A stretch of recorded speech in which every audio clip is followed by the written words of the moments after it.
What is up? Kevin Hale here on this Easter Sunday night. It is April 5th, 2026. Doing another round of shots with my buds, Davo, TB, Nolan, and Drew. Dave, I'll start with you. Happy Easter. How are you? Happy Easter. I'm doing well. Glad to be feeling a little bit better. It's pretty rough last few days. Allergies been kicking my butt, but I'm on the mend, so doing well. Yeah, the pollen here is forever a thing here in the Ville. TB, how are you? I'm doing well, sir. Mr. Eucla. Yeah. TB. Yeah. They won the women's championship. Yeah, we're going to talk about that in a moment. Nolan, real quick. Nolan, what's up, bud? I'm doing good. Just got home from Western Kentucky for Easter, so that was a good time. Like Davo, allergies have kicked my ass the last 2 weeks, so my voice goes at any point, you know what happened. Drew, welcome back. Show number 2. I'm excited to be here. Another Sunday. Lot to talk about, so it should be fun. Let's do it. Streaming on the X, Facebook, YouTube. Please give us a like, a follow on all our channels. Appreciate it. That will and a thumbs up to the video. Everything, it helps. All that algorithm stuff keeps us engaged with BBN and our like-minded sports friends, fans, and all that good stuff. All right, guys, let's get at it. I'm gonna be held time-wise to keep this show at 60. We'll do our best to end this at the top of the hour. Getting started, it was Final Four weekend for both the men's and the women's. We'll start with the women's, and then there was one. Terry, you're sporting the jersey. UCLA knocked off, very impressively, South Carolina today. There was up. I know the margin was in the 30s, 79-51. It's the final score. This is a unique thing for Dawn Staley, South Carolina, TB. This is back-to-back years. This is the first time in both men's and women's where a team has lost the title game by 20 or more points. Yeah. Which is South Carolina. Go ahead. Your take on the ladies. UCLA has been tough. I've watched them. I watch a lot of women's basketball, particularly here in Iowa, and I've watched UCLA a couple of times, and they've just been a machine. Like just with Lauren Betts in the middle, Kiki Rice outside, and Yaquez that had like a 20-point, 10 rebound performance tonight. UCLA has been tough all year long, so I'm not surprised that they won. I am surprised by the margin of victory. And shout out to Kiki Rice, who is the girlfriend of former Wildcat Cason Wallace. So there's the Kentucky connection to that. He had a shirt on with her number and a Bruin on it. So shout out to UCLA, first West Coast women's champion since USC in 1984. Or no, that's not the West Coast. It's California because Stanford's won. But shout out to the Bruins and Coach Close. They were fantastic all the way through. Davo, anything to add? I'm never gonna be upset seeing, South Carolina get demolished like that. Sometimes I feel like she needs a little more humbling, and she definitely got that. Definitely didn't. I thought it was going to be Texas. I thought Texas was a juggernaut, and obviously that didn't work out. And UCLA kind of took care of them, and then they took care of the other team from the SEC. So I'm just honestly happy to see any other team besides the UConns and the South Carolinas of the world to take home a title. So congratulations. It doesn't affect me either way. So congratulations. Yeah. Nolan, your take? I'm really happy for Corey Close. I think she's done an incredible job with that program. That's just an incredible rebuild or a building job that she's done over 15 years. And she seems like just like a great person. Like that's a person that really cares. If you saw her reaction after that Texas game, like literally as she's walking to shake hands, it's very cool. So it clearly meant a lot to that program. Admittedly, I didn't watch much of the game today because of Easter stuff, but I did watch the second half, and by that time the game was done at that point. Way done. I'm like Davo, glad to see you, South Carolina and UConn not get it. Drew? Yeah. I didn't get a chance to watch the game, but obviously I kind of was following along on my phone and seeing stuff on Twitter and those things. Obviously it was a blowout, but kind of crazy, Dawn Staley did her thing after the game the other night to Gino and then turn around the national championship and get smoked. So I guess I don't know who really was in the wrong in that situation, but talk to me about what is this backstory? I mean, clearly there's no love lost between Gino and Dawn. Yeah, I think Gino had just had a problem with like she didn't go out to shake his hand before the game or something, and I guess he was shook his hand. Personal opinion. Gino got upset because he lost and he didn't know how to handle it. I think that's pretty much exclusively what it was. I'm not a Dawn Staley. I'm not a Dawn Staley fan. I'm typically a hater, but at the same time, I really don't see what the problem was with anything during the game. She was just being normal Dawn Staley. Gino got pissed, probably just because he was getting whooped, and then there you go. And there you go. Go ahead. So Gino Auriemma has had feuds with several coaches over the years. Muffet McGraw, coach at Notre Dame forever. The great Pat Summitt, coach at Tennessee, and Dawn Staley, the current coach at South Carolina. Conveniently, coaches that have beat him the most in the tournament: Muffet McGraw, Pat Summitt, and Dawn Staley. Coaches who have had success against UConn. And so I don't think it's a weird thing that the coaches he's feuded with are the ones that have actually kicked his ass in the tournament. Well, and two, he was like mad over stuff that just didn't happen and like stuff he clearly made up, like the ripped jersey thing. Like, dude. Yeah. There was no one even. There's no way he could have even like been a distorted view or anything. She ripped it herself. There was nobody 10 feet away from her when that happened. Like, and she admitted it while he's on the dais talking about they're ripping her shirt. She's like, "Yeah, I ripped it." Like, what is going on? There was not a lot of missed calls in that game either. I didn't think. That's just me though. But I hate. This is what Gino does. Go ahead, TB. What does Gino do? Oh. Yeah, when he loses, he's petty about it. Like Pat Summitt, was very adamant how much she disliked him, and stopped playing, the Tennessee UConn series. So this isn't new, right? Mm-hmm. Like Nolan said, I'm not the biggest Dawn Staley South Carolina fan, but this is Gino's MO. His team was outplayed. His star players didn't shoot well. He lost, and he pouted and he walked off the floor without shaking the opposing player's hands. That's what I've seen after every single game. I saw it today after the championship game. We have seen coaches have tough losses. You still go and shake the other coach's hand. You shake the other player's hands, right? We saw that. I know that Coach Cal was defeated in 2015, but he shook all those Wisconsin players' hands as they went off the court. Like, that's what the job is. So I'm not a big fan of Gino. He even shook everyone's hand after those second round losses too. True.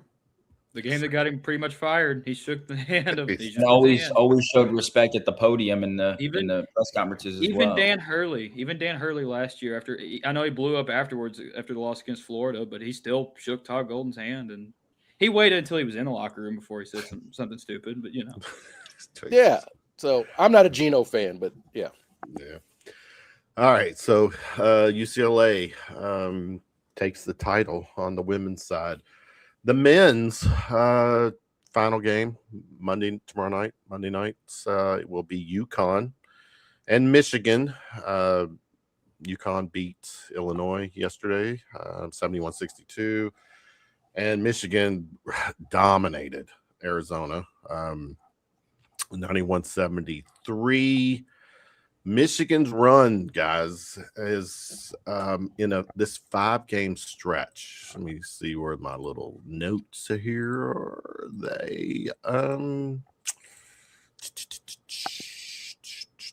well, damn it, I can't find my notes. Anyways, this 5-game stretch, they've scored at least 90 points all 5 games and have won by double digits.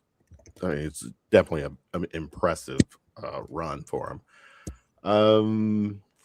And then you got UConn and Dan Hurley, who is, just basically, getting back to this final Monday of the season once again. TB, I'll start with you. Looking ahead, UConn and Michigan. What you got? Who you got? Why you got? As you can see, it doesn't matter who wins. TB's always prepared. But, Michigan's looking tough, but I'm not going to count out Connecticut. They are knocking on the door of joining the big boys. And so I'm going to lean toward Hurley and UConn somehow getting it done again. Yeah. As crazy as that sounds. Stay tuned, Michelle. We will be pivoting over to Kentucky news, basketball and football. Dave, I'll stay with you. Michigan, UConn. What are you thinking? Yeah. What are you feeling? Well, a couple of things. I will stand on business. 9:00 Monday night national championship games are stupid, so that needs to change. So I've been 0 for 2 on my national champions for Division I basketball. I picked Texas and they got eliminated. Picked Arizona, they got absolute boat raced. I think UConn's probably going to win it. Selfishly, just for the big blue. Which they have opened as of right now 7.5. That's it. 7. I kind of hope not, so they can just kind of stay away and stop creeping up on us ever so slightly. I know I rattled some feathers whenever I said UConn is now officially a blue blood. I know a lot of the old heads especially don't like that, but it just kind of is what it is. He's been to this is his 3rd championship game in 4 years? 4 years. Like so there is no denying what he's doing with that program, and they're going to be a dog. Here's another thing we can't deny about Dan Hurley. I'm showing this. Coaches, guys, minimum of 20 games. Dan Hurley has the 2nd best winning percentage. Coach K, Roy Williams, and potentially who's that guy on the far right? Might be introduced as the North Carolina coach later this month. We'll you don't think? We'll talk about that. All right, we'll see.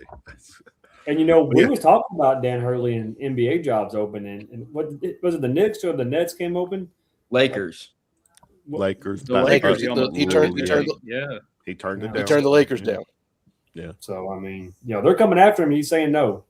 Yeah. So, I mean, we'll see whenever one really close teams opens up. But Mm-hmm. he's got it made right now at UConn, so I wouldn't leave. Nolan, your take tomorrow night? I think UConn's going to win. UConn is a favorite, by the way. Yeah, again. Michigan, I think, is the favorite. I'm sorry. Well, Michigan is the favorite. I'm sorry. You're right. Yeah. I mean, No, what you're is good. this? 6.5 as of right now. Yeah. Linda Board being as limited as he's going to be, I mean, it's going to be tough for Michigan to really get in the rhythm, I feel like. Hopefully I'm wrong. I really hope I'm wrong. I'm definitely pulling for Michigan. But UConn's such a machine once they get past the first weekend. Usually just – especially when they get in the Final Four, just semifinal on, they're just a machine. They're unbeatable. Drew, you're Yeah, I got Michigan. I think they're just a wagon. I think you saw it last night. Lindenborg gets 2 fouls in the first minute and a half of the game, and they didn't even take a break. Roddy Gale came in. He was awesome in the game.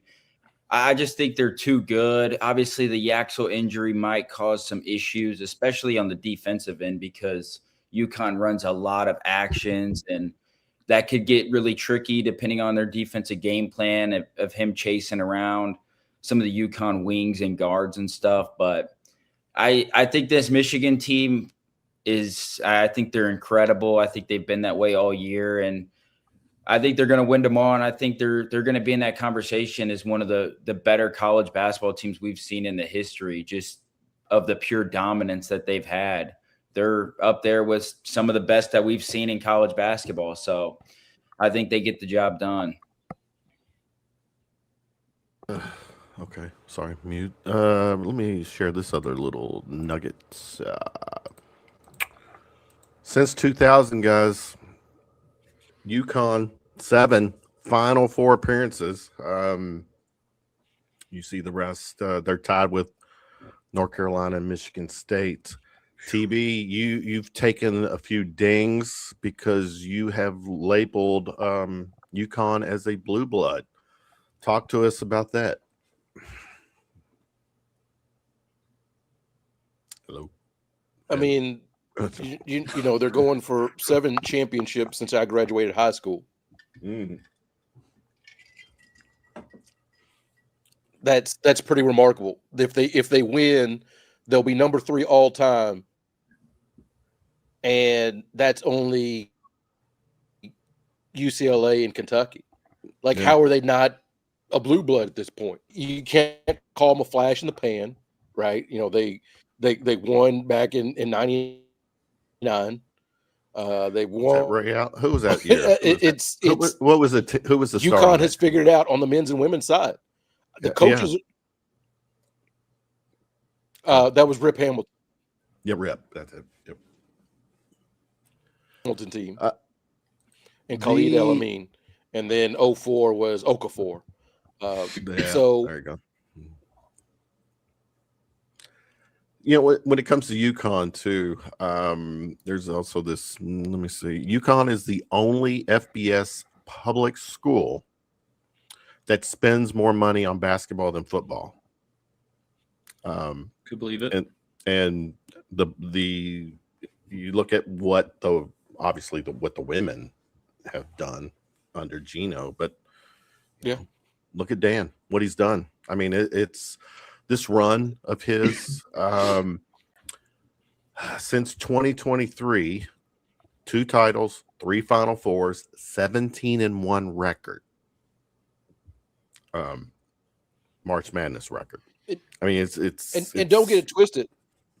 Like, you know, Carolina, Kentucky fans, we like to remind people you got to have multiple coaches that have won. They've had 3 that have won championships.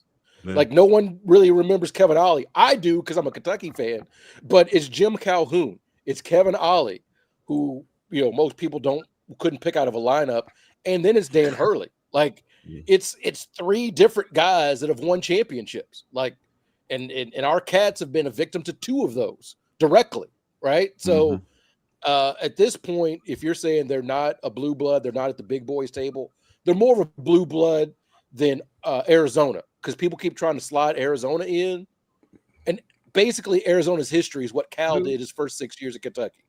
Who keeps trying to put Arizona's them in not there a anyway? Who keeps trying to put them in Arizona. They didn't even won. They hadn't been in a Final Four in 25 years until.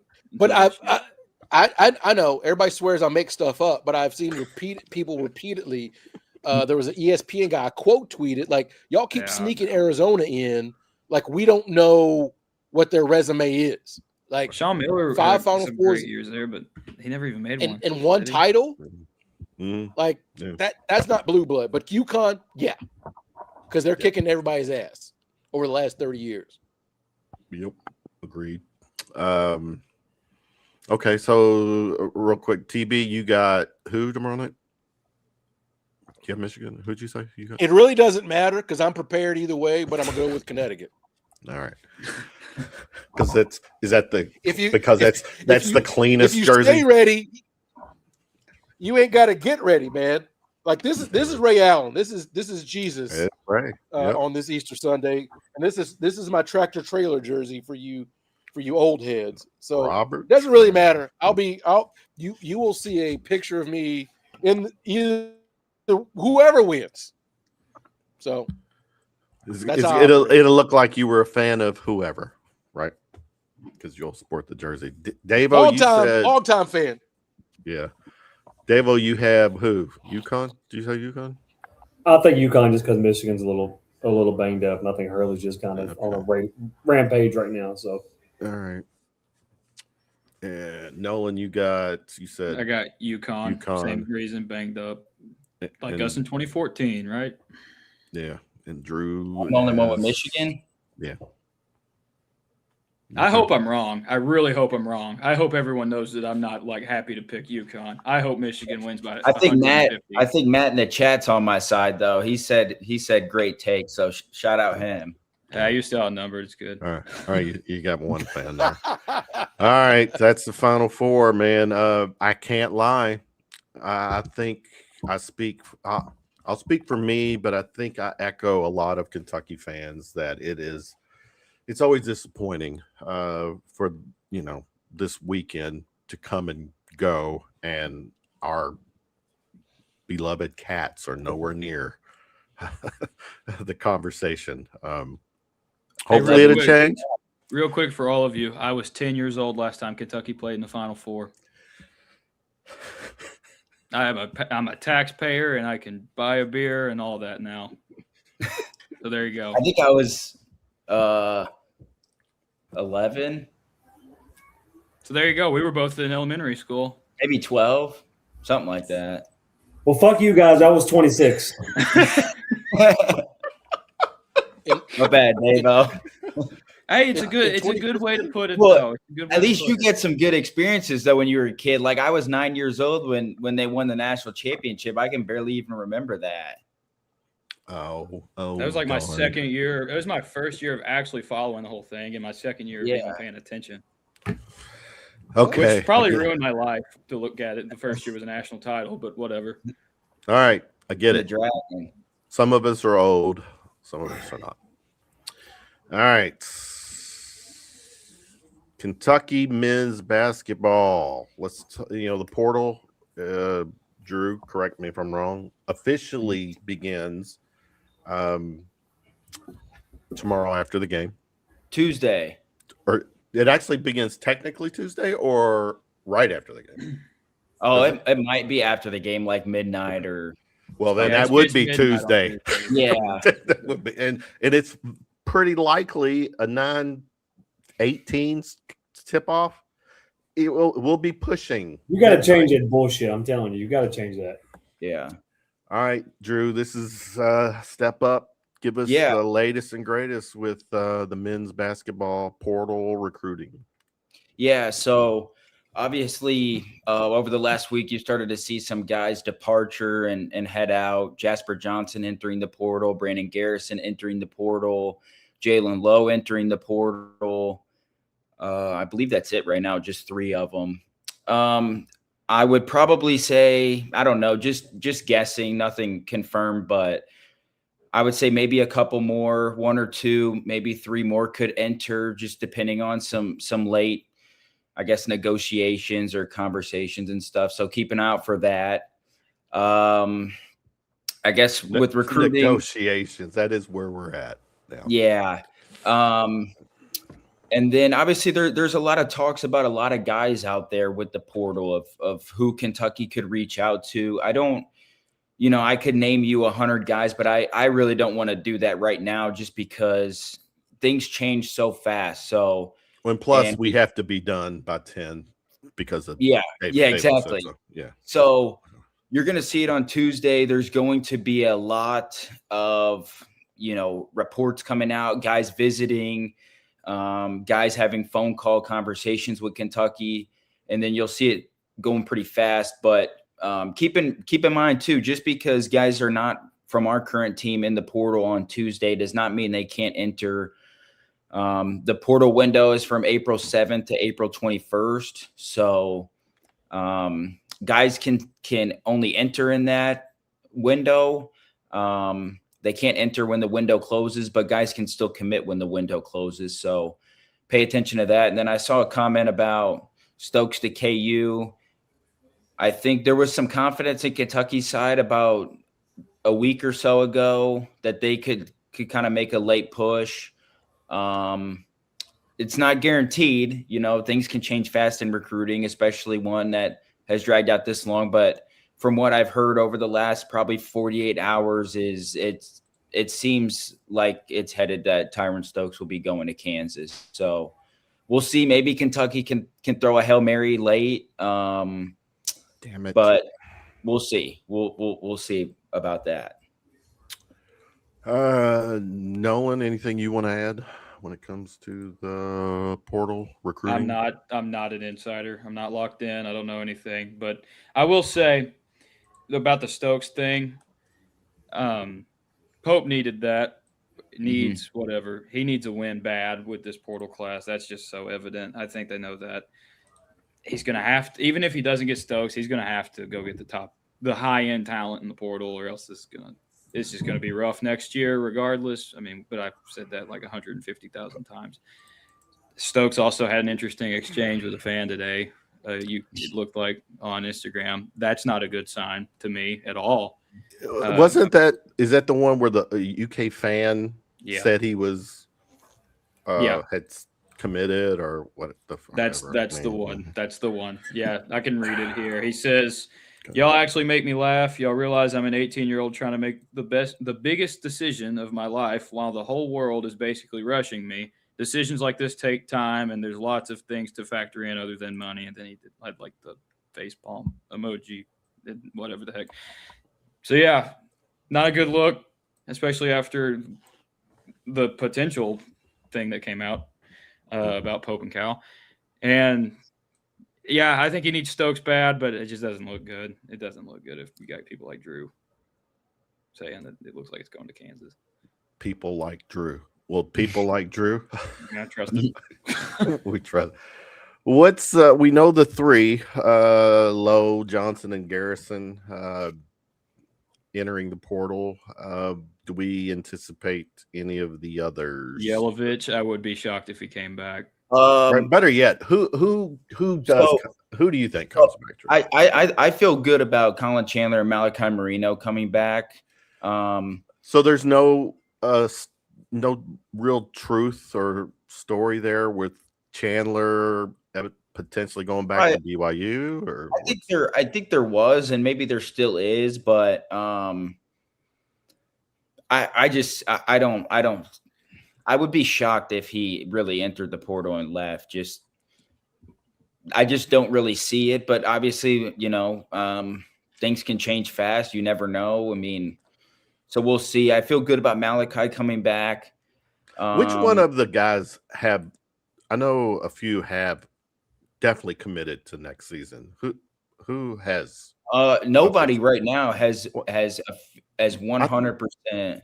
No, I thought didn't Hawthorne come out? Well, he did, but that was I'm sorry. That was a article written by the Lexington Herald Leader, and maybe they're right, but for me personally, I don't buy into that until Braden Hawthorne says it himself of like, I'm 100% where there's Yeah. like something set in stone.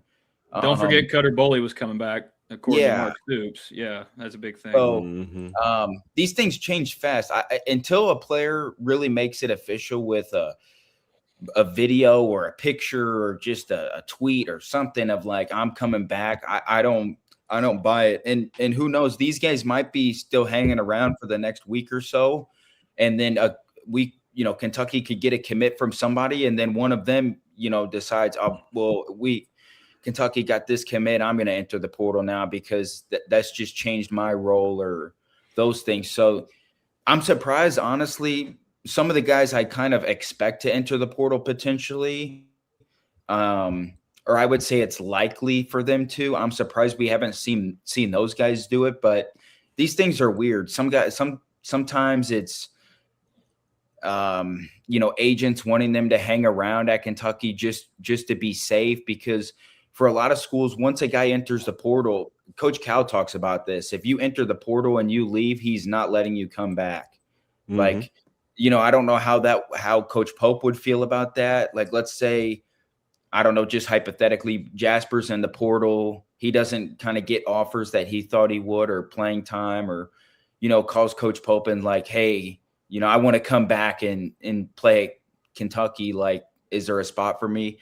That's something that we don't know. So we'll see. I would say over the next week, you're going to start to see just dominoes start falling like crazy, with potentially guys committing here, visits being scheduled, phone calls, guys entering the portal if they feel like they need to do that. So over the next week, things are going to start going down.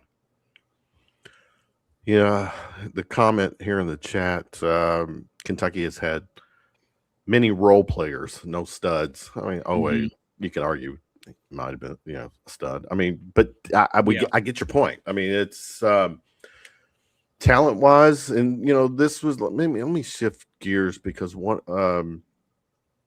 the other talking point, there was this CBS document or thing where they were talking to Coach Pope, and Cal has made the same kind of comments as well, where both coaches have privately vented that BBN, the fan base, is negatively affected recruiting since 2020. That's the hearsay, where the other fan bases, other programs are using that negativity against Kentucky, and it's supposedly cost us multiple elite recruits. TB, I'll start with you. Fair, foul? Is that you think that's accurate? It's a nuanced conversation, right? Yeah. So go ahead. We, as the Big Blue Nation, we say that we are the best fans anywhere ever, right? That's what we say. And we say that because we show up, we have all this good support. When people recruit, we're out there, we tweet at them, we let them know that we love them, we're posting, we're doing all this kind of stuff. So for me, it's intuitive that the negative is also there. It's a double-edged sword. So where we're good, we can also be bad, right? And so to me, it's like, one, the coaches need to recruit over that. But two, I do think it's a factor, right? I see a lot of people, because the kid from Duke was talking about how he's been treated, all these different kids, and I see a lot of people saying, oh, I thought it was just Kentucky. Nobody's saying that, right? We're saying we don't need a grown man making a video about Malachi Marino sucking, right? We don't need that. And so there's a lot of things we don't need. What hurts me is when a Kentucky fan gets way out of line and people say, hey, man, that was out of line. And then people are like, well, that happens everywhere. And my thing is, I thought we were supposed to be better. I thought Kentucky was supposed to be better than this. Now, then a lot of people say, because it makes them feel good, that's just a small percentage. You can't look at the state of the world today, and I'm not getting political. You can't look around and tell me that evil people, bad people is a small percentage. It just isn't. Right? Like, No, it's a lot of they've people. always been out there, and without Right. getting political, the landscape with the Right. the world today And so, like, oh, they're getting elevates paid, I'm them. gonna do this. So if you're a top recruit, right? Let's pretend, and look, I'm gonna bring this in. My oldest daughter has been recruited, not at the D1 level, been recruited. I'm looking at the total environment that she's going to spend for 4 years as a parent. So if I'm looking at 3 or 4 places, okay, for example, a top D1 kid, you're looking at Duke, Kentucky, Kansas.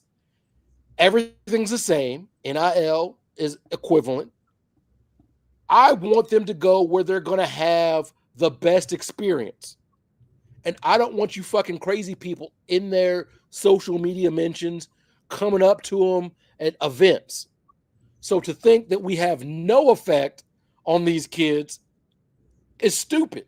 It just is stupid. Like, we can't just be here for the good. We also have to be responsible for the bad. That's my 2 cents.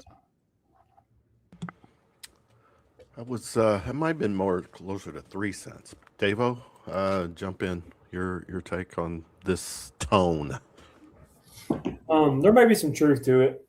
I mean, let's just call it is what it is. You know, Takeaway did say that they do scroll their Twitters and read a lot of that shit. They're kids, man. Yeah.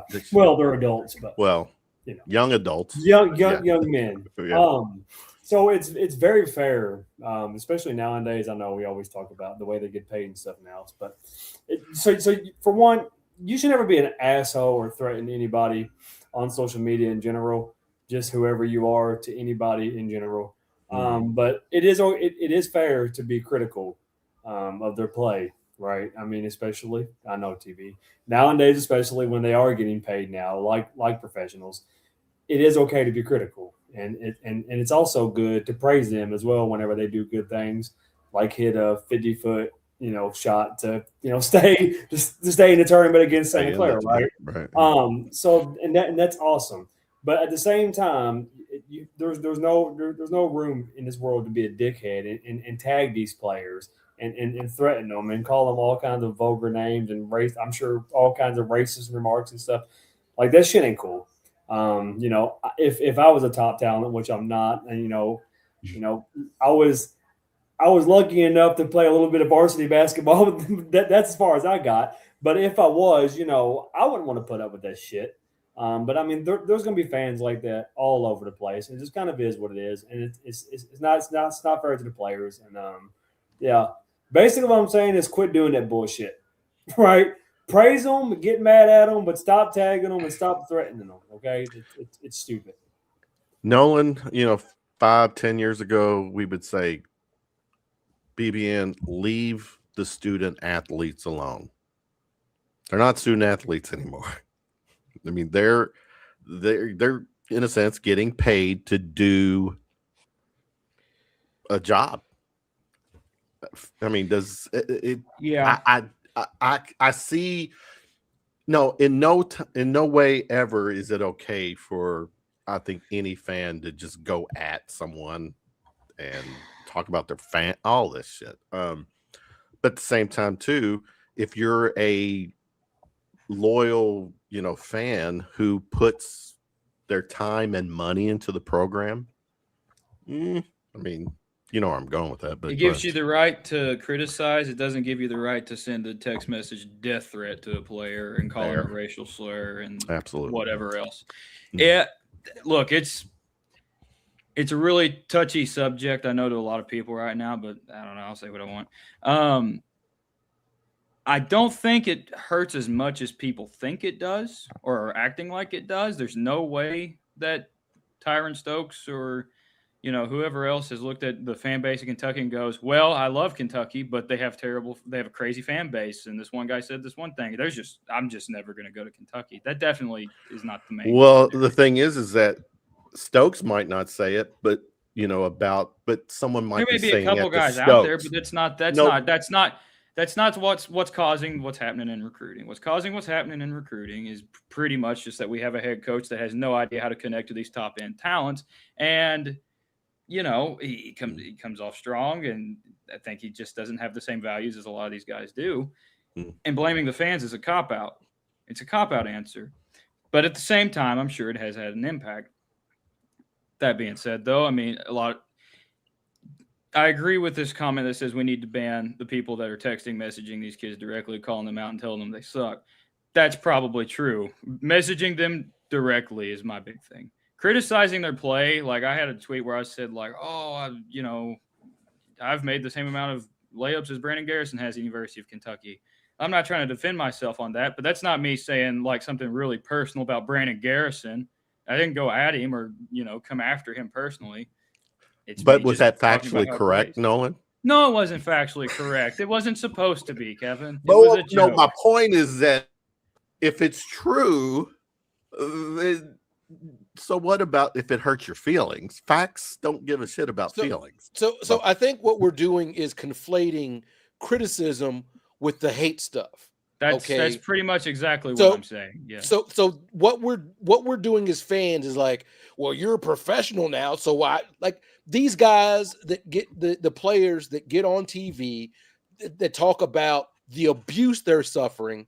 Like we've got all these players talking about the racial slurs and the death threats. That's what they're talking about specifically. The fans are like, I can't talk about a guy going for 2 for 10. That's not what they're saying. Right. Like Otega always not saying when he had that 8-point game against whoever it was, South Carolina. Yeah, they're not saying, don't tell me I only had 8 points. What these players are saying is, please stop calling me a nigger. Please stop telling me you're going to kill my family. Those are two separate things. And we're conflating them because it makes us feel good because these guys earn money now. And so, well, you went 2 for 10, so I'm going to kill your family. They're two separate things. And we need to stop conflating. Yes, we can criticize. That's not what they're complaining about. They're not complaining about Wildcats. That's not criticism. That's a freaking crime. Right. That's what they're saying is, please, if I miss a jump shot, please stop calling me a porch monkey. That's what these players are saying. And we collectively are like, you went 2 for 10, so you're getting paid now. It's not all of us. It's two separate things that we're putting together. I agree with this comment. It says Bruce Richardson that every fan base does have a percentage that are bad fans. Every fan base has that. It is.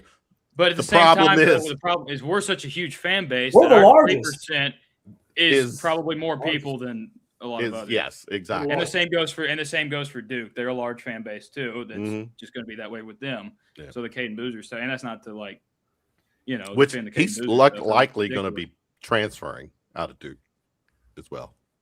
I wouldn't be shocked, but yeah, he better after that pass. Yeah, it was a pretty terrible play. Yeah, that was bad. That was bad. Let me go a couple of comments. Mike says, well, I hear how the fans hurt recruiting. I'm 50. Fans have always been idiots. Is it just now hurting recruiting? They put a for sale. I forgot about that. Put a for sale sign in Tubby. Did at Cal's house too. Did the same thing to Cal. I mean, recruiting isn't recruiting like it was, I don't know, even 10 years ago, right? I mean, there's still so much more into it and picking the school now, right? I mean, it's the financials, it's still the coach, it's still the program, but I mean, there's so much more now that goes into it. So it's hard to compare what it was, I don't know, even 10, 15 years ago till now. So it's hard to answer that. Sean says, just win and fans won't ever say anything. But when you spend $22 million on a team, we are going to bitch. Also, Coach Cal had this place rocking 2010 to 2018. Yeah, we've never discounted Cal's first 10 years are is arguably the best 10-year window of our program. I'm going to say one more thing, then I'm going to shut up. I'm sorry, Nolan. No, you're good. You're going to say lots of things. So once again, I just talked about how recruiting was 18 years ago, and that's whenever Cal had it rocking, right? And then we had, I think last show I said, so what has Calipari done since he's been in Arkansas, right? Shit, compared to what he did at UK the first 10 years, right? So, I mean, quit talking about that, basically what I'm saying. Like, shut up about what Cal did. Like, we appreciate that, but shut up. We really got to move on from Cal. Just as a Go ahead, whole. Nolan. We've Well, gotta move I on mean, from Cal. so Cal tired of the cow worshiping. I don't know. Who on here were was we worshiping worshiping? I don't Cal? know. We No. weren't worshiping me. I mean, but Nobody the on truth here. is, you can't discount what Cal did during his 10. Yes, No. the last few years, 5 years, whatever. We We're thank you not. with that over and over and over again. Like, thank you, but it's Yeah. okay. Move on. Yeah. At the I- same time, and I'm not going at you or anything, but at the same time, got to move on from Cal. We got to talk about what we have right now because Cal's gone. Cal But gone. Isn't that a the isn't that a worshiping thing is that crazy. you That's not the thing. lay in the tub and put on? Cal gonna Isn't that take what- me away. Y'all- That's you for, kids that's an don't know. '80s commercial, Kevin. They may not get it. It's an '80s. I was commercial. going to say they don't know that. They don't. Yeah, I wasn't around back then. We get it. Just didn't We know. get we got the you were only 11 or whatever it was, and 10. I mean, 10. no- I feel even older. I mean, there's a reason why Cal ain't here no more, Jeff. I mean, come on. Yeah. There's a reason. Either All way, right. though, I think the fans thing has had an impact for sure on some individuals, but as a whole, I just cannot see where that's been the sole reason why people are not coming to Kentucky. It's a cop out. It's a defense mechanism. That's all it is. Yeah, we've said it. His last 5 years, I mean, we've ad nauseum talked about that. No talked one's about- defending his last 5 years. No, at all. No, nobody all on the I'm show saying is- at all today is saying anything about him. All I'm saying is hasn't- you can't take down those 4 banners. No. Like those are up there as well. All I've ever said is tell the whole story. Yep. Right. You focus on the last 5. I'm looking at the last 10, but look at the whole 15. Mhm. Like that's all I'm saying. Yeah, but I get it. A lot of it is always, what have you done for me lately? What he did lately, not so good. And But he's what- no longer the coach. And he's like- no longer the coach. Yeah. That's the thing is like, what did Cal do? Like, that's why he's not here. He's Cal no gone. longer sitting at one of the best jobs in America. Like, he's paying his penance because he's in fucking Fayetteville, Arkansas. What more do we put him at the middle of fucking Broadway in He Lexington? gets to and do shoot that him? suey thing. Yeah, Not like all of us get to do that. You don't mean to tell me like he doesn't understand that he's no longer at a blue blood. He's No, paying yeah. his penance. Yeah, and that's fine. All right, let's switch gears. Keep this rolling because talk to us, Drew. What's the latest and greatest with Kentucky football recruiting? Yeah, it's definitely getting kind of interesting. This is kind of the time of the year where really coaches are recruiting super, super hard because it's kind of the only thing that they can do outside of like spring practice, spring camp, those things. So I know there's a couple of options out there. I think Kentucky's in a good spot for some other than some other ones, but I think they're trying to lock down some big time, at least one big time quarterback recruit or, highly viewed upon quarterback recruit, which is important for Will Stein. And then working everything else, they've had a ton of big time recruits on campus over the last, really since Will Stein got here. Very impressive. Yeah, things that we haven't seen in a long time from Kentucky football. Obviously just because they come to campus doesn't mean we get them. Will Stein's got to do his job to lock them down or, and secure their commitments and those things. He's lost 2 in specific that I could think of that would have been really nice to get. Never know though. Football recruiting's different. You could come in at the last second and flip a guy on National Signing Day or something. So we'll see if he could do that. I don't think it's probably likely, but for those 2 specific guys, but I think they're in a good spot with a lot of really, really talented players.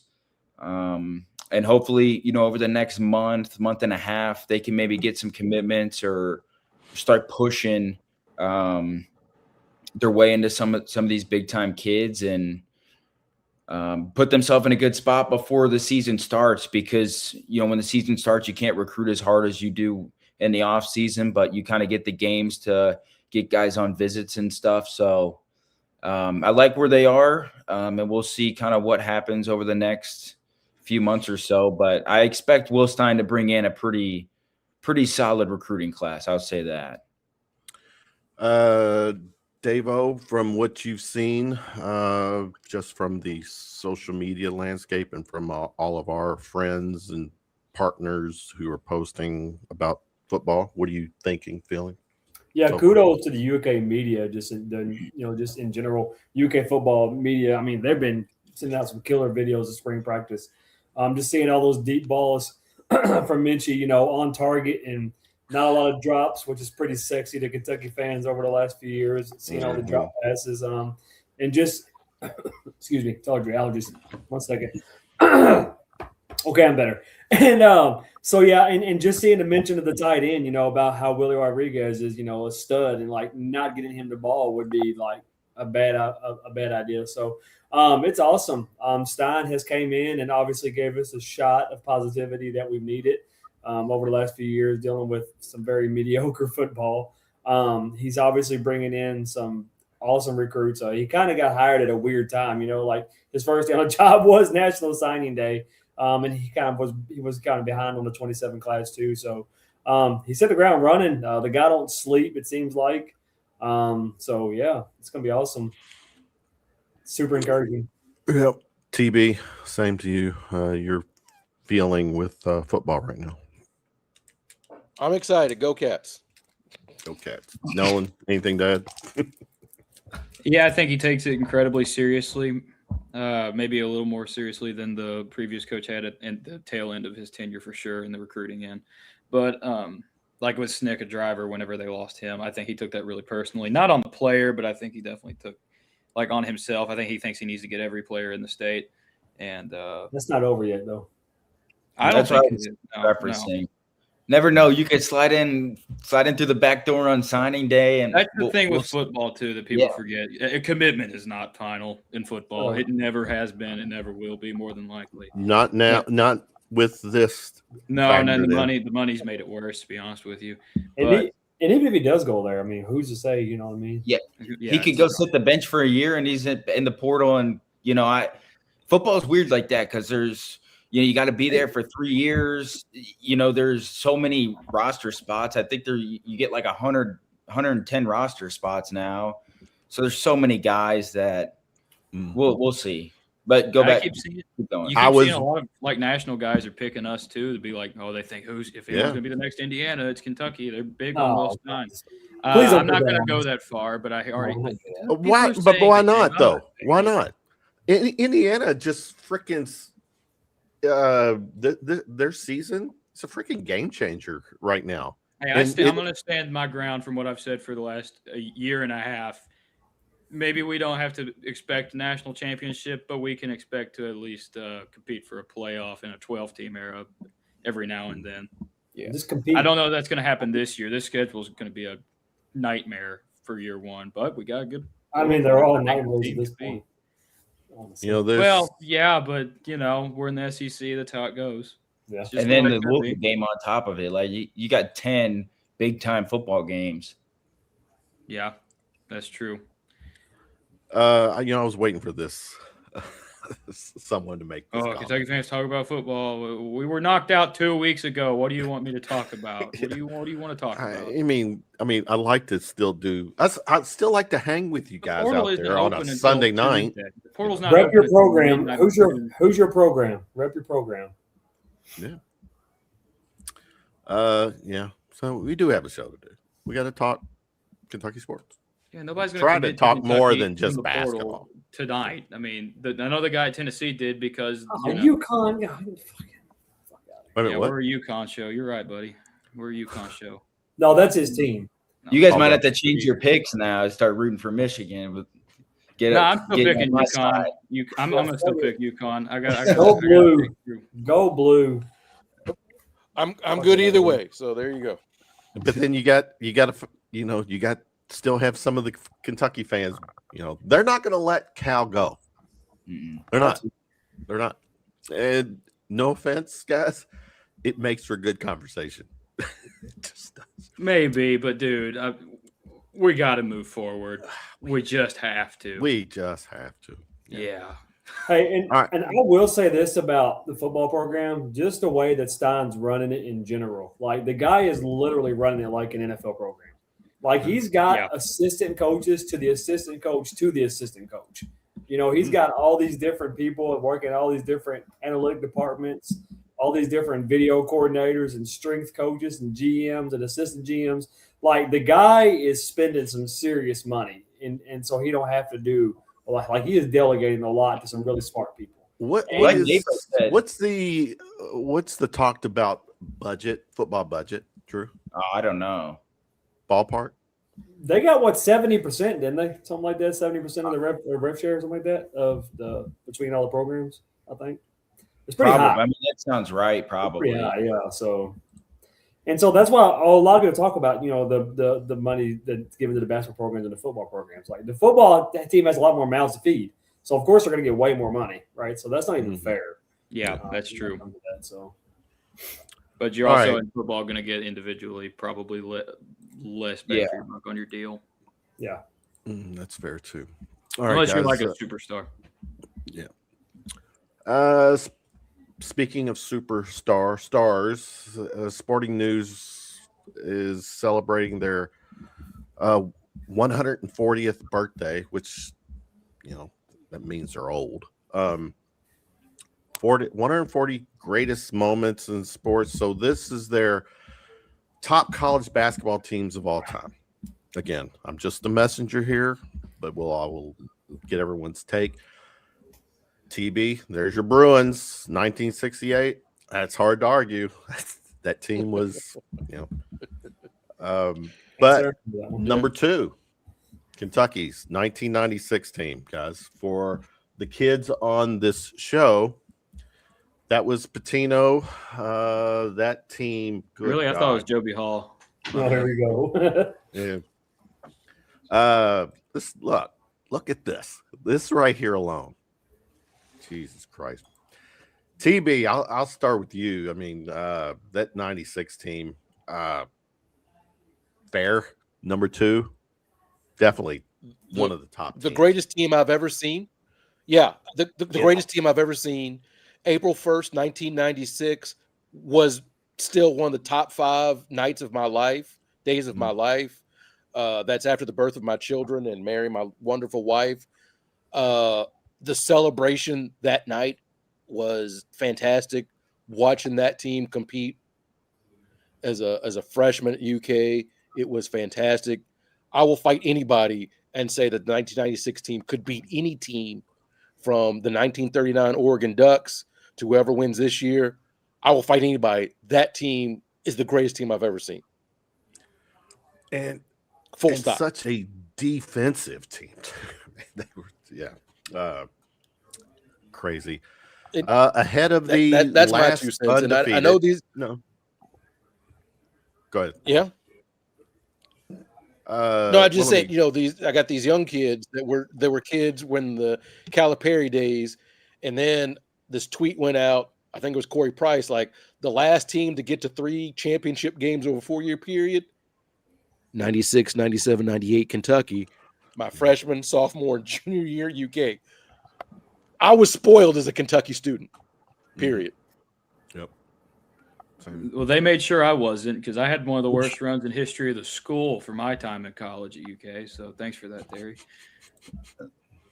Davo, you know this team. At least, you were around. Ahead of the last undefeated team, which was IU's 76 team. Suck at Hoosiers. Yes, suck at Hoosiers. Duke's 92. Jordan, Worthy, and Perkins. That was a badass team. 82. Suck at Jordan. And down the list, the number 15 team was the 2012 team, national championship team. Davis, Gilchrist, Kid Gilchrist. It was a loaded team too. Where's the 15? What's that? 2015. 2015. It only went up to 15, so I would say they made that list. They didn't make because they didn't win it. Oh, yeah.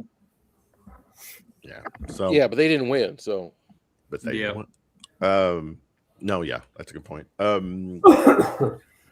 You kids, I don't know how much you can really contribute to this, but this is good history stuff. Go take it, read it. History 101. I think 2012 should be higher. I will say that. I do too. I think the 2012 should be higher. That team is an incredible team. No, I think that Indiana loss and the Vanderbilt SEC tournament. Even they were good, but yeah, I agree. The two losses, really, that should have been a 40-0 season, but that's okay. You got a title out of it. Who cares? I mean, in looking at their list, only one team from the 2000 era. So 20. What was that again? 20. I will say having the UNLV team from 91 in the top 15, but not 2015 Kentucky is pretty interesting to me. Well, this team won the championship. Is it? No, No, not this is 91, they did not the 90. 1990. Right, you're right. You're right. My bad. Yeah, That's the team that got beat by Duke in the semis. yeah, that was crazy. Yeah. And that was they beat with, Duke the in that- previous. they lost to that the was champs. like third. Yeah, that's right. They beat the shit out of Duke in 1990. But like Yeah, they 30. I've rewatched that game. I don't know why I rewatched that game, but I did. You know what? Can we bring up this last comment about Billy D real quick? Billy Donovan. All right, go ahead. Oh yeah, I see what you're saying. Go ahead. I would love to see him get the job in North Carolina and just come in as old as he is and try to get back in college basketball and just fall flat in his face. I would love to see it. I hope they do hire him, to be honest with you. I don't think they're going to. I also don't think that's what's going to happen. I really think that they're headed towards a Mark Pope like situation over there. Yeah. Where they're going to have to hire a hot up and coming name because we do forget Pope was. They should just call Hubert Davis back, tell him they messed up or something. No, maybe not that. Coaching switches. They Just plan. keep the pipeline going. Just go in and get Stackhouse in there. Yeah, You know what? That's a good idea. that'd be a disaster. No, it's a great idea. I think it's an awesome idea. You should go get North Carolina. It would be like hiring our Mark Pope. No, But that'd be way worse 100 than Mark times Pope worse. is. Yeah, that'd be way worse than Mark Pope. Mark Pope had success at BYU, at least a little bit. Well, I just mean like as far as like players and beloved. Yeah. No, I'm not saying. Yeah, no, I'm not. Yeah. No. Well, to be honest, that's what Hubert Davis was, and he got fired after 4 years. So, I'm not calling for anybody's job, but we'll see if Mark Pope is in that spot a year or two from now. My prediction for North Carolina, honestly, I'm going to say that they end up with Mark Byington. I think that would be a great hire for I them, think but it'd be a home they're run. gonna have to pay like $10 million to get out of his contract from They're going to Vanderbilt. pay That that ain't shit. regardless if they That want ain't to shit, coach. yeah. I mean, I don't see McCaslin leaving Texas Tech. I also don't see. I also just don't see Donovan or waiting on Donovan. Yeah, it would be. They wouldn't be able to really hire him till like 2 weeks from now, and The portal's about to open 2 the days. portal, it's Yeah, I that would be a nightmare. And then also got to think of retention on their end. I mean, yeah, I just don't see why Donovan's really a good idea for them. yeah, I don't see it. Okay. All right. Tubby Smith won a national championship. He did. Like, Tubby I just also want to went to a bunch of reiterate. elite yeah. folks, So that when he says that, No, there, no, no. Tubby won a title. Yeah. go ahead. Time out. Tubby ahead. Smith won a national championship, and we see that is fucking hard to do, right? We have seen really good teams fall short of that. Right. Tubby Smith won a national championship. Full stop. Full stop. I'm not going to Like, agree I'm with tired- him entirely. I'm I'm not going to agree I'm with him tired of entirely, but people they like- did win with Roy Williams. This is their Tubby Smith. Tubby Smith won a national championship. Well, you know Full what stop. the asterisk, in BBN's mind, there's an asterisk next to that. TB. I'm saying. The asterisk is he's the black guy. Well, I said that out loud. I'm sorry. you did. But you my did. point is Tubby Smith won a national championship. Full stop. Because I see Yeah. people like, well, Mark Pope is like a Tubby Smith. Tubby Smith won a national championship. Like, full stop. Yeah. And a lot of great coaches don't win. In his former players, Cameron Mills, I've heard Shepard, Yes. several, yes, they were part of Rick's team, part of Rick's roster previously, but it was a whole different style. It was just a whole different approach. And so, yeah, Tubby is forever will be, labeled. He's getting his flowers now, though. I appreciate that he's getting his flowers now. That is a good deal, like the Big Blue Madness because thing. he didn't. Yeah, he didn't when he was here. You young kids don't remember. It was brutal. I've talked to a lot of kids, a lot of guys, a lot of men that played during that era. Tubby Smith did us a solid. Well, it may just be me, but I always heard like great things about Tubby, like specifically from my dad. My dad, I think, was a big Tubby homer. Maybe not there at the end, kind of like everybody else, where it's like, all right, it's probably time to move on. But I'd always heard great things about Tubby, so it's kind of it's been surprising to me as I got older to find out that there were some people that didn't like him. And keep in mind that we talk about Tubby at the end, and his record is the last 2 years of Mark Pope. Yep. We talk about how bad it was, and it's Mark Pope. Let's talk about this. Something, and I hate to bring Cal back up, but I have to for this this quick segment. There's a huge part of our fan base, and just actually the sports world, who gives Calipari grief for having all this talent and only one national championship. People, for some reason, think winning a title is like the easiest thing. This is, let's keep it real. This is thank you for a North Carolina person, whatever this is, to post this. But look, if you can just, I'm not going to say it. All these guys, NBA guys that Duke has had since 2015, they haven't had any title or titles or title game appearances. It's not easy. And I hate that when Calipari or anybody gets labeled, we'll stay with Calipari in Kentucky, is, yes, he's put so many guys in the league and they're all stars, and people are like, why don't we have more titles? Well, first of all, Calipari relied on a bunch of 18-year-olds. They were badass stud 18-year-olds, but they were still kids that were still developing. They weren't NBA all-stars in their first in one and only season at Kentucky. TB, can I say it before you do? Go ahead. Yeah, go. You know how hard it is to win a national title? There's one particular program in the country who's been around for 118 years and I ain't even seen a Final Four. 99 teams, but the Vols ain't one.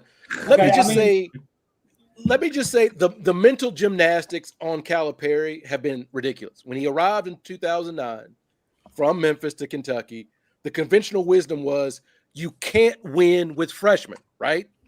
We all heard that. You can't win with freshmen.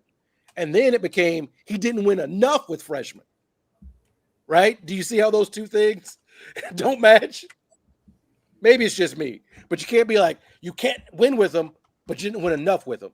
And that's, we hate that guy, but whatever. Keep it moving. Keep it moving. All right, Davo, I've let you down a little bit, but I promise it will not go to 90.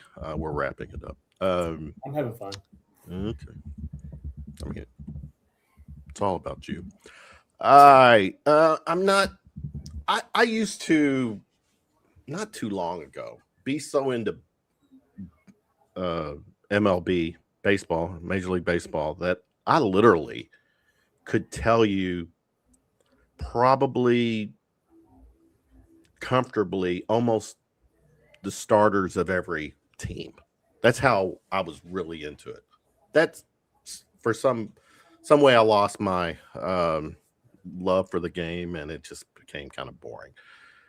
Mainly because I felt that baseball took so long to evolve. I mean, my gripe with Major League Baseball is that you got these old school people who get mad because of a bat flip and, players showing some excitement. And the other thing too is that I felt like the umpiring, was not good. What's been your Dave? I know you're a Reds fan. It's Reds. It's it's our local pro team. What's been your take with this ABS challenge where you've got some umpires who have just gotten exposed badly, and I'm all for it. Oh, yeah. It's fantastic. So because those calls are can change the course of a game. But go ahead. Yeah. So I mean, there's been no secret that the MLB or just baseball in general has been a very extremely boring game, and they have done a great job with it, speeding up with the pitch clock for one, having the challenges, holding the umpires accountable on calls on the bases and stuff. That takes a little bit too long, but I definitely understand why they do that. But the ABS is awesome. It only takes 5 to 8 seconds to get the call right. Yep. And it's doing exactly what it should do. It's holding the umpires accountable. And it's really cool to hear the crowd.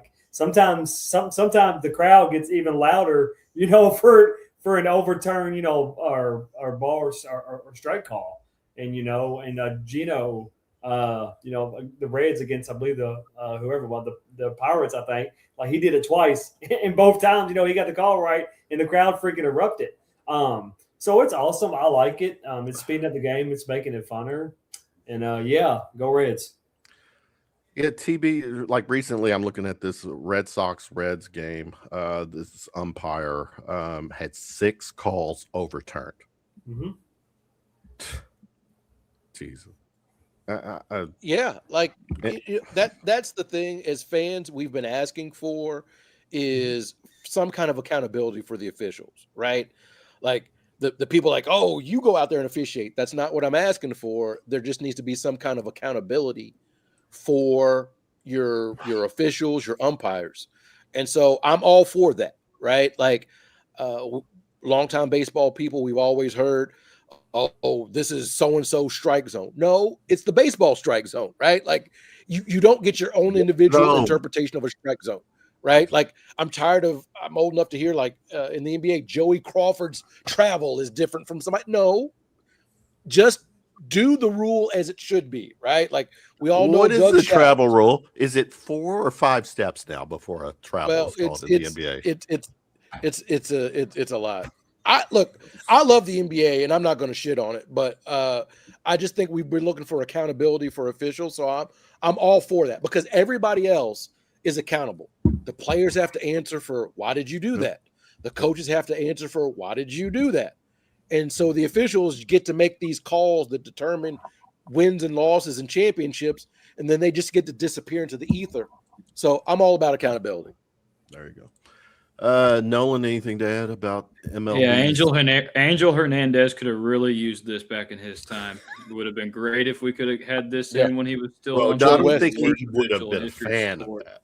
Maybe not, but he sucks, so who cares what he thinks, right?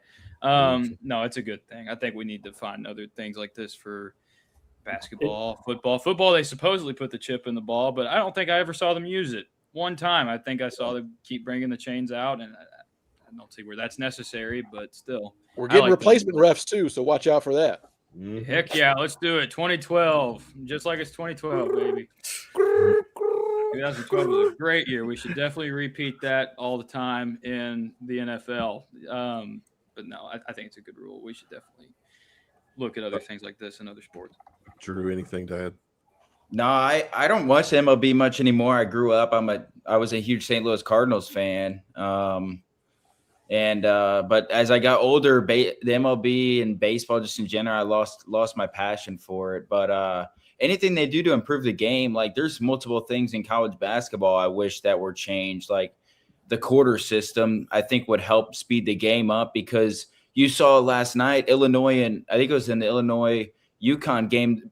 Illinois was in the double bonus. I think there was still more than 10 minutes left in the half. Yeah, I agree with that. Those things just kill the timing of basketball games because you're shooting free throws all the time. And so jump ball too, we need to change that. What'd you say? Jump ball arrow, possession arrow. I agree with that too. Anything to speed the games up and improve the quality of the game, I think is beneficial. So get on the MLB, make it some changes, and hopefully I like the new college basketball rule with the challenges and stuff stuff. I think that was pretty good this year. But then you have some calls that refs are over there at the monitor for 5 minutes, and it's like, come on, let's get this thing back on the road. I think they need to mirror the NBA a little more than they do with that rule. Yeah. I don't think I think exactly the way the NBA does it is proper to me. Mm-hmm. That I think we need to look into that instead of the whole, well, it's a challenge this time, but last time it was an appeal. That's why. I don't understand what the difference is, and makes it irritating. I don't think anybody does. Yeah. And the appeal, I don't think you lose a timeout, but the challenge you do. But it's like the same thing. It makes, I don't know.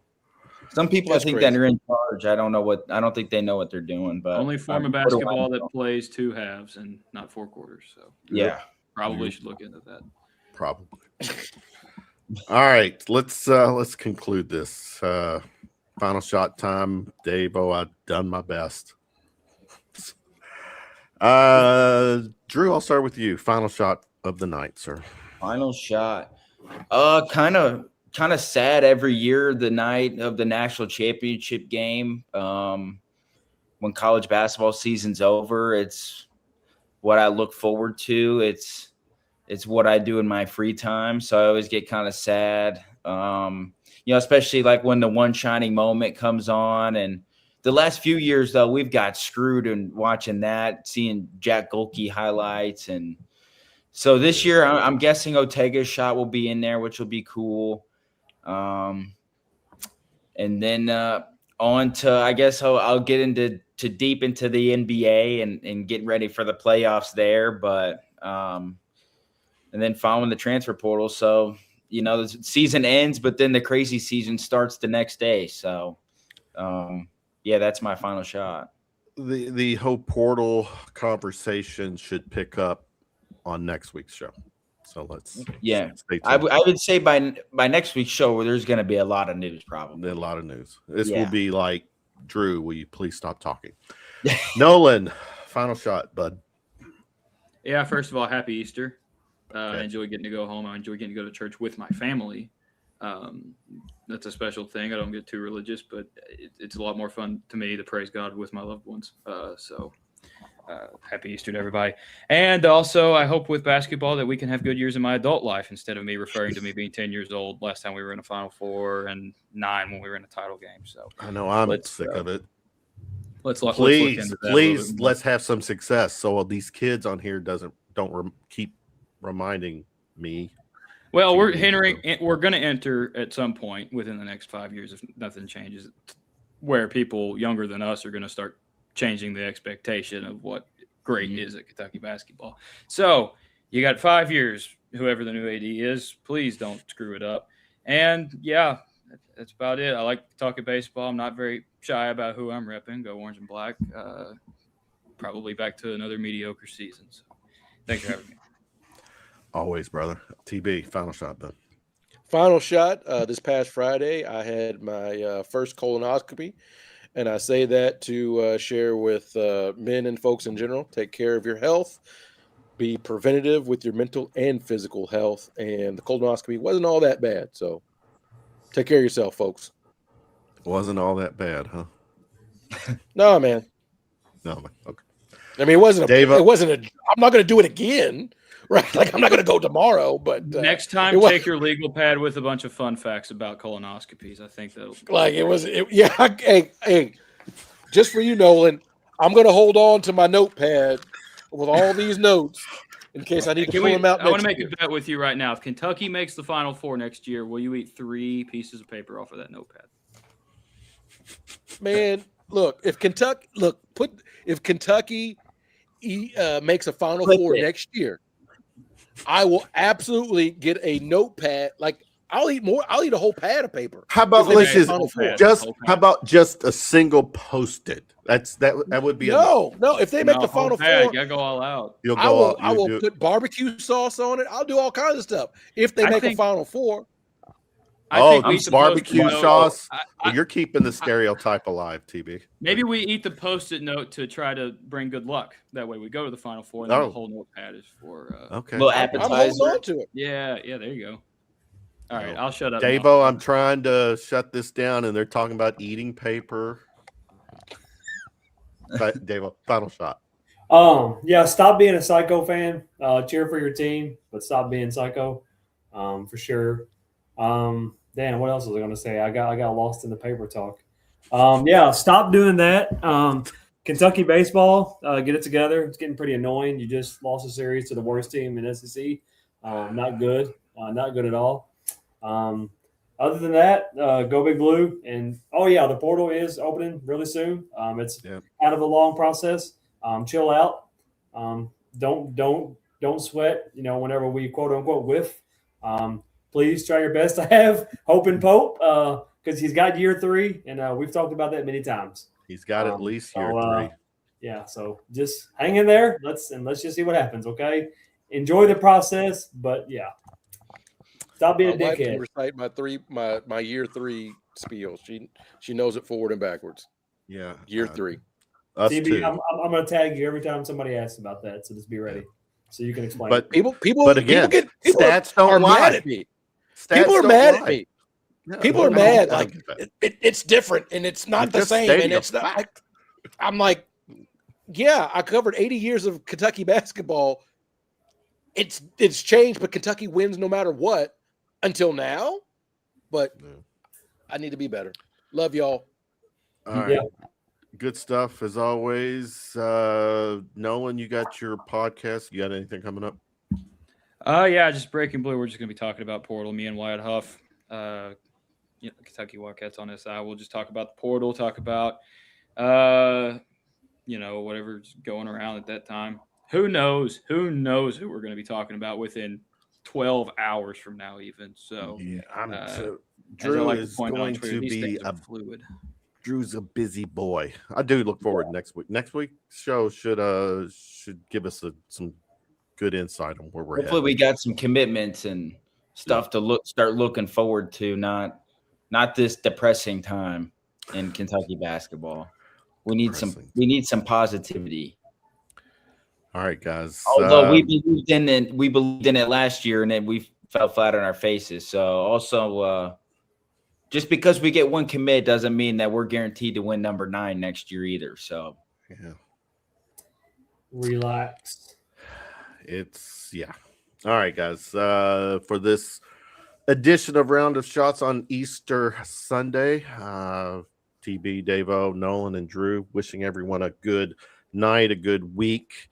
We'll be back next Sunday. Until then, go Cats. Peace out. Later.